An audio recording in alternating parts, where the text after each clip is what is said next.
जिंदा दहनी करते हुए लोगों के अंदर हमारे पैगंबर सल्लल्लाहु अलैहि वसल्लम की तौहीन की। तो उस बड़े इज्तिमा के अंदर एक भी मुसलमान नहीं था। तो जब उसने हुजूर के खिलाफ भौंका तो पास ही बंधा हुआ एक कुत्ता जोश में आ गया और वो जोर जोर से भौंकने लगा। सब ने उसे कहा कि तू मुसलमानों के नबी के खिलाफ बोला है, इसलिए ये कुत्ता भौंक रहा है। तो उसने कहा कि नहीं नहीं, ये वैसे बड़ा गैरतमंद है, मैंने हाथ से इशारा किया तो ये समझा कि मुझे मारने लगे, इस वजह से गैरत में आया। तो उसने दोबारा फिर हुजूर अलैहिस्सलाम को सब्बो शतम करना शुरू किया, मेरे आका को गालियां देने लगे। कितना मजमा था, लेकिन कोई भी हुजूर का गुलाम नहीं था। तो तारीख ने बताया है कि फिर वो कुत्ता एकदम रस्सा तोड़ के झपट के शेर की तरह उसके ऊपर हमलावर हो गया और उसने अपने दांत वो उसकी गर्दन में गाड़ दिए और छोड़ा, तब जब उसको जहन्नम में पहुंचा दिया। इब्ने हजर लिखते हैं कि उस वाकया को देखकर उस मंगोल सरदार समेत उस मजमे से 40,000 लोग इस्लाम कबूल कर गए। अल्लाह तो अपने नबी के दीन की और अपने नबी की नामूस की हिफाजत यूं भी करना जानता है। काश हम उस कुत्ते का दांत ही बन जाते, उसके पंजे का नाखन ही बन जाते, जो गुस्ताखे रसूल को चीर के रख देता है। तो वो अपने नबी की नामूस की हिफाजत जानता है। अबू लहब अगर बोले तो तब्बत यदा अभी लहब का ताजियाना बरसता है। वो अपने महबूब की हिफाजत करना जानता है। लेकिन ये सादत है जिसको नसीब हो जाए। तो काश कि हमारे हुक्मरान इस हवाले से जो है वो कुछ काम करते। लेकिन बदबख्त ये है कि OIC भी एक मुर्दा घोड़ा बन गई। इस वक्त पूरी दुनिया पे सकूत मर्ग तारी है। मुझे गालिब कहाँ याद आ गया, कहता है हवा मुखालिफो शब तारो बहर तूफान खेज गसुस्ता लंगर कश्ती व नाखुदा खुफ्तस्त। हवा मुखालिफ है, रात तारीख है, समंदर में तूफान बपा है, कश्ती का लंगर भी हाथ से छूट चुका है। लेकिन अफसोस तो यह है कि कश्ती बान भी सो चुका है। अब मेरी कश्ती को खुदा ही बचाए तो बचे। जुल्मतें हैं यास की, शाम है तूफानों की।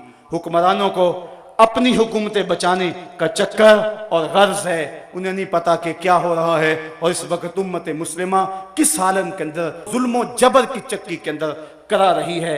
तो हमारे हुक्मरान, इनको हम झंझोड़ते रहें। ये रैलियां, ये जुलूस, ये जलसे, बाज लोग ये भी कहते हैं कि ये कोई फायदा नहीं इसका, शायद वो दर्दमंदी से कहते हों। लेकिन अगर ये भी ना हो तो हुक्मरानों तक पैगाम कैसे पहुंचे? ये फिक्र और ये जज्बा और ये सोच ये किस तरह बेदार रहे? लोग कहते हैं रैलियों ने क्या किया। मैं कहता हूं कि इल्मुद्दीन किसने पैदा किया? ये इन जुलूसों का कमाल था कि उसने अपने भाई से पूछा कि भाई ये बाहर लोग जुलूस निकाले हुए हैं, ये किस लिए निकाल रहे हैं? तो उसने कहा था कि हुजूर की तौहीन की गई, इसलिए ये मुसलमानों के गैज़ो गज़ब का इजहार है।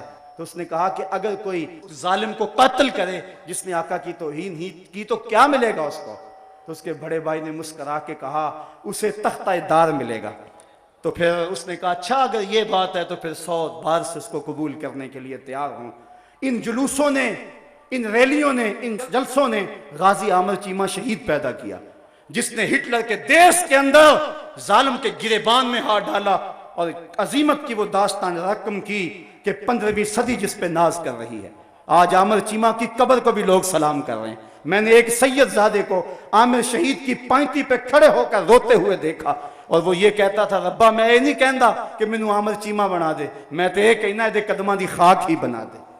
हजरत गाजी इल्मुद्दीन का जब जनाजा उठा, अमीर मिल्लत अलैहि रहमा फरमाते मैंने बड़े बड़े पहलवानों की बातें सुनी, बड़े बड़े बादशाहों का तस्करा पड़ा, लेकिन मेरे दिल में कभी ये उमंग ना जागी, कभी ये आरजू ना हुई कि फलां बादशाह मैं होता, फलां हुक्मरान मैं होता। लेकिन जब गाजी इल्मुद्दीन का जनाजा उठ रहा था, ये जज्बा दिल में अंगड़ाइयाँ ले रहा था, काश आज इल्मुद्दीन में होता। तो ये सिलसिला भी जारी रखना चाहिए। जदीद उलूम व फ़नून में दस्तरस हासिल करके तरक्की की राहों को खोलना, ये इस वक्त मुस्लिम उम्मा के लिए बहुत ज़रूरी है ताकि हम दुनिया की दौड़ में शामिल हो सके। लेकिन हम कैसी अजीब कौम है कि जो हमें एजाज़ देता है उसे हवाला जिंदा करते हैं। हमारी कौम को आबरू दी और हम भारत की आंखों में आंखें डालकर बात करने के काबिल हुए, लेकिन हमने उसी डॉक्टर अब्दुल कदीर खां को जो है वो पाबंदे सलासल कर दिया। आज वो जिंदा के पीछे सिसक सिसक के जिंदगी गुजार रहा है। भारत का साइंसदान तो सदारत की कुर्सी पे बराजमान हो और जिसने इस कौम को आबरू बख्शी, आज वो हवाला जिंदा हो। काश हमारे हुक्मरान इनकी सोचें बदलें और इनको गैरत के नाखन नसीब हों। कहते हैं इस दौर का जो है वो एटम बम वो मईशत है, जो मुआशी तौर पे कौम पिस गई उसके पल्ले कुछ नहीं रहेगा। लिहाजा हमें इसके लिए कोशिश करनी चाहिए, लेकिन कौम उसको इससे गरज नहीं है, वो पैसे जोड़ने के चक्कर में है। काश कि हम मुल्क के बारे में पहले सोचें। हमने वो पिछले दिनों के अंदर ये प्रॉपर्टी का काम चला, लोगों ने फैक्ट्रियों से पैसे निकाल कर वहाँ लगा दिए और मुल्क की इंडस्ट्री मफलूज होकर रह गई। काश कि हम मनसूबाबंदी करते हुए कुछ सोचें, बल्कि कैसे कैसे हाथ हैं। डबल शाह ने कौम के कितने पैसे इकट्ठे करके इंडस्ट्री को तबाह कर दिया और हम आगे जाने की बजाय उल्टा पीछे आ रहे हैं। ये यहूदो हनूद की साजिशें हैं जिनका हम शिकार हो रहे हैं। आप पैसा वहाँ खर्च करें जहाँ कुछ लोगों को रोज़गार मिले और ज़्यादा से ज़्यादा मुल्क के वसाइल बढ़ें और ज़र मुबादला कमाएँ। फ़िरकावारियत के हवाले से मैं बात कर चुका हूँ कि ये हमारा ख्वाब है कि सारे फ़िरके जो हैं वो एक प्लेटफार्म पे जमा हों और वो वहदत उम्मत का जो है वो ऐलान और इजहार करें। और ये तभी मुमकिन है कि इनके अंदर वो जो चीज़ें बाइस ख़राबी हैं उन चीज़ों को निकाल दिया जाए और हुजूर के नाम पे सारे लोग इकट्ठे हो जाएं और मिल के लब्बैक या रसूलल्लाह का नारा लगाएं, तो उम्मत के तने मुर्दा में फिर से ज़िंदगी की रमक पैदा हो सकती है। गाजी आमर चीमा शहीद के मिशन को जारी रखना ये वक्ती और फौरी हल है। इस वक्त जो हालात हैं, अगर हम इस काम को भी छोड़ देंगे, जैसा कि आज कुछ लोग कहते हैं कि ये क्या काम है जो किया जाए, मगरब और दलेर होता है और भड़कता है, मुसलमानों के खिलाफ जो है वो दुश्मनी उसकी और बढ़ जाती है। ये अगर हम इसको बर्दाश्त कर लें और इसको मुस्तकबिल पे छोड़ दें तो ये हमारी गैरत ईमान के खात्मे का ऐलान है। किसी ने इब्ने उमर से पूछा कि फ़लाँ जगह के अंदर एक शख्स ने गुस्ताखी रसूल की है, आप बताएं उसके बारे में फतवा क्या है। तो इब्ने उमर गुस्से में आ गए, कहा फतवा पूछने आगे हो, पहले उसे कत्ल क्यों नहीं किया।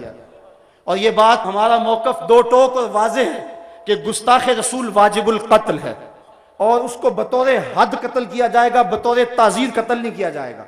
और अगर वो माफ़ी मांगे भी तो चूंकि बतौर हद कत्ल किया जाएगा, उसकी माफ़ी काबिल कबूल नहीं होगी। आज ये भी फ़लसफ़ा लोग तराश रहे हैं कि हुजूर ने अपने दुश्मनों को माफ़ किया है। अपने बेटे के कातिल को करना माफ़ तेरी जवां मर्दी का पता चले, करना सुन्नत अदा। अपने गुस्ताख को माफ़ करना, दुश्मन को माफ़ करना और बात है, लेकिन महबूब के दुश्मन को माफ़ करना और बात है। दूसरे लफ्ज़ों में यूं समझ लो, अपने दुश्मन को माफ़ करना जवां मर्दी है और महबूब के दुश्मन को माफ़ कर देना बेगैरती हुआ करती है। इसलिए 1400 साल उम्मत की तारीख में कभी ऐसा नहीं हुआ कि किसी मोमिन ने गुस्ताख रसूल को माफ़ किया हो। ये दो टोक और वाज़े हमारा ये मौक़िफ़ है कि हुजूर का गुस्ताख वाजिबुल कत्ल ही है और उसका सर ही उड़ाया जाएगा। बल्कि फतावा आलमगीरिया में 500 उलमाए हिंद ने फतवा दिया, कसेरा गुफ्त के जामाए पैगम्बर रेमनाक बूद। किसी ने अगर कहा कि हुजूर जो लिबास पहनते थे वो मैला कुचैला होता है, वो मैला कुचैला होता था, 500 उलमा ने फतवा दिया उसकी गर्दन उड़ा दो। जो हुजूर के लिबास को भी मैला कहे, ये तो वो नाजिक बारगाह है, ले सांस भी आहिस्ता के दरबार नबी है।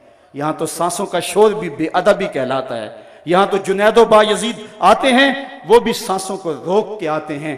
तो ये एक अहम काम है और फौरी हल है। गुस्ताखान रसूल के सीने में ये डर रहना चाहिए। जिस तरह कभी कहा जा रहा था कि सलमान रुश्दी कहता है अगर चिड़िया भी पर मारती है तो मैं कांप जाता हूं कि कोई गैरतमंद मुसलमान आ गया है।